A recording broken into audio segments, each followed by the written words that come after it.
خلیفہ بن زائد بن سلطان ال نہیان، جنہیں عمومی طور پر شیخ نہیان یا شیخ خلیفہ کے نام سے جانا جاتا ہے۔ خلیفہ محمد بن زائد ال نہیان نے اپنے والد شیخ زید بن سلطان ال نہیان کے بعد 2004 میں اس وقت اقتدار سنبھالی جب امارات میں تیل تقریباً ختم ہو رہا تھا۔ اس کڑے اور مشکل وقت میں اس شخص نے امارات کو ریجنل اکنامک پاور ہاؤس کا درجہ دلا دیا۔ اس نے پوری امارات کو آئل بیس اکانومی سے نکال کر نان آئل بیس، بزنس فرینڈلی اور ٹورزم اورینٹڈ اکانومی پر کھڑا کر دیا۔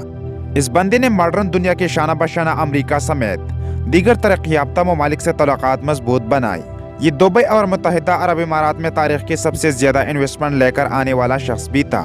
سن 2008 میں جب عالمی معاشی بحران آیا تو اس نے دبئی کو اربوں ڈالر کا بل آؤٹ پیکج دے کر پوری دنیا کو ورطے حیرت میں ڈال دیا۔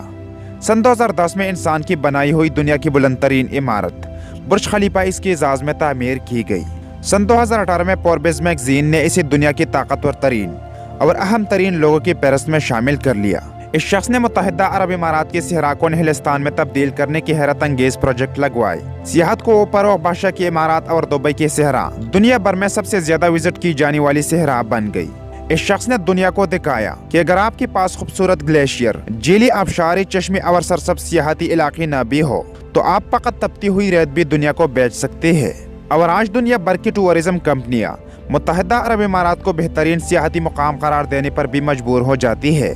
دنیا کا سب سے خوشحال اور ترقی یافتہ خطہ اس وقت اسکینڈینیویا ہے، لیکن آپ کو یہ جان کر حیرت ہوگی کہ اسکینڈینیویا سمیت یورپ اور امریکہ کے لوگ چھٹیاں گزارنے، اہم میٹنگز کرنے اور سیاحت کرنے کے واسطے متحدہ عرب امارات کو ترجیح دیتے ہیں۔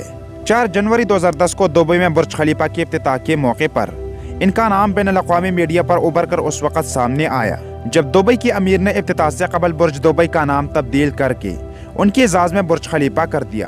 بعض ذرائع کے مطابق اس کی وجہ ابوظہبی کی جانب سے دبئی کو دی جانے والی امداد بتائی جاتی ہے۔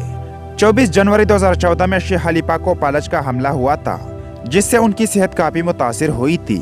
شیخ خلیفہ کی سوتیلی بھائی شیخ محمد بن زائد ال نہیان نے اس وقت کہا تھا کہ شیخ خلیفہ بن زائد ال نہیان ایک مشکل بحران سے گزرے لیکن اس پر قابو پا لیا گیا۔ 13 مئی 2022 کو طویل علالت کے بعد شیخ وفات پا گئی۔ شیخ خلیفہ بن زائد ال نہیان کے انتقال پر 40 روز کی سوگ کے ساتھ ساتھ 3 روز کی عام تعطیل بھی ہوئی۔ شیخ خلیفہ بن زائد ال نہیان کس قدر اہم شخصیت تھا، اس بات کا اندازہ صرف اس سے لگائے کہ اس کی موت پر لبنان، مصر، Kuwait, Libya, Mauritania, Sudan, Somalia, مراکش، فلسطین، پاکستان اور بھارت نے ریاستی سوگ کا اعلان کر دیا تھا۔